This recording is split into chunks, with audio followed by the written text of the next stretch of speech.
नमस्कार। चलिए आज इंग्लिश लैंग्वेज के एक बहुत ही बेसिक लेकिन बहुत ही जरूरी हिस्से को समझते हैं। तो चलिए एक छोटी सी पहेली से शुरू करते हैं। स्क्रीन पर दिए इन वाक्यों को देखिए। I am happy, he is a teacher, they are students. सोचिए इन सब में क्या कॉमन है?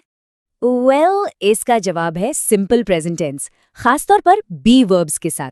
ये टेंस जो है ना, ये कोई एक्शन नहीं बताता, मतलब कोई क्या कर रहा है ये नहीं। ये बताता है कि कोई चीज या कोई इंसान क्या है, उसके होने की स्थिति, द स्टेट ऑफ बीइंग। तो इसका इस्तेमाल हम कब कब करते हैं? देखिए, मेनली 4 चीजों के लिए। किसी की प्रेजेंट कंडीशन या स्टेट बताने के लिए, किसी की आइडेंटिटी यानी पहचान बताने के लिए, फीलिंग्स एक्सप्रेस करने के लिए, और हाँ, किसी की जगह या पोजीशन बताने के लिए। ऑलराइट, तो चलिए एक एक करके समझते हैं। सबसे पहले और सबसे बेसिक, पॉजिटिव स्टेटमेंट्स, मतलब कोई फैक्ट या तथ्य कैसे बताया जाए। इसका फॉर्मूला बहुत ही सिंपल है। सबसे पहले आता है सब्जेक्ट, फिर आता है इज, एम या आर, और आखिर में आता है ऑब्जेक्ट। बस यहाँ पे जो सबसे जरूरी बात है वो है सही पेयरिंग। कुछ जोड़ियां हैं जो कभी नहीं टूटती। आई के साथ हमेशा हमेशा एम ही आएगा। कोई भी सिंगुलर सब्जेक्ट हो तो इज, और प्लूरल सब्जेक्ट्स के साथ आर। सिंपल। चलिए कुछ एग्जाम्पल्स देखते हैं।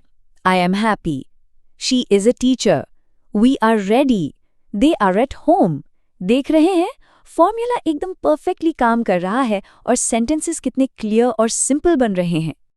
ओके, पॉजिटिव स्टेटमेंट्स तो हो गए।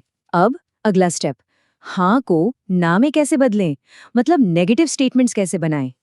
ये तो बहुत ही आसान है। स्ट्रक्चर में बस एक छोटा सा चेंज करना है। जो हमारा बी वर्ब है ना, इज, एम, आर, उसके ठीक बाद बस नॉट लगा देना है। That's it. हाँ, एक और बात, जब हम बोलते हैं कॉन्वर्सेशनल इंग्लिश में तो इज नॉट को छोटा करके इजंट और आर नॉट को आरंट बोल देते हैं। इससे साउंड काफी नेचुरल आता है। तो इन शॉर्ट, नेगेटिव स्टेटमेंट्स हम क्यों यूज करते हैं? किसी बात के लिए नहीं कहने के लिए, या कोई गलत इन्फॉर्मेशन है तो उसे करेक्ट करने के लिए, या फिर किसी बात का बिल्कुल ऑपोजिट मीनिंग बताने के लिए। ठीक है, तो अब हम फैक्ट बता भी सकते हैं और उसे निगेट भी कर सकते हैं। अब बारी है सवाल पूछने की। स्टेटमेंट्स को इंक्वायरी में कैसे बदलें? अगर ऐसा सवाल पूछना है जिसका जवाब हाँ या ना में हो तो एक सिंपल ट्रिक है। बस सब्जेक्ट और वर्ब की जगह आपस में बदल दो। वर्ब को उठाकर सामने ले आओ। इज, एम या आर से सेंटेंस शुरू होगा। देखिए, एक तो सीधा साधा सवाल हो गया, इज ही अ डॉक्टर। लेकिन हम नेगेटिव क्वेश्चन भी पूछ सकते हैं, जैसे इजंट ही अ डॉक्टर। ऐसा हम तब करते हैं जब हम सरप्राइज दिखाते हैं या किसी ऐसी बात को कंफर्म करना चाहते हैं जो हमें लगता है कि सच है। पर अगर हमें हाँ या ना से ज्यादा कुछ जानना हो तो, मतलब अगर हमें डिटेल चाहिए, उसके लिए हमारे पास कुछ स्पेशल टूल्स हैं। और ये टूल्स हैं WH words, who, what, where, when, why, how. ये शब्द डिटेल्ड इन्फॉर्मेशन का ताला खोलने की चाबी हैं, समझ लीजिए। इनसे सवाल बनाना भी एक सेट रेसिपी की तरह है। 3 simple steps.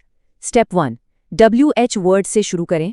Step 2, be verb मतलब इज, एम, आर ऐड करें। एंड स्टेप 3, सब्जेक्ट लगा दें। अब जरा इन एग्जाम्पल्स को देखिए। Who is he, where are they, why are you sad, how is your father. इन सवालों में एक बात कॉमन है, इनका जवाब यस या नो में नहीं दिया जा सकता। इनके लिए डिटेल्स चाहिए। तो देखा जाए तो बस कुछ ही मिनटों में हमारे पास इंग्लिश में बेसिक रियलिटी को स्टेट करने, उसे नेगेट करने और उस पर क्वेश्चन करने का पूरा टूलकिट आ गया है। और इसी के साथ हम आते हैं अपने आखिरी सवाल पर। अब जब ये टूल्स हमारे पास हैं तो सबसे पहली चीज क्या होगी जिसे हम अपनी दुनिया के बारे में डिस्क्राइब करना चाहेंगे?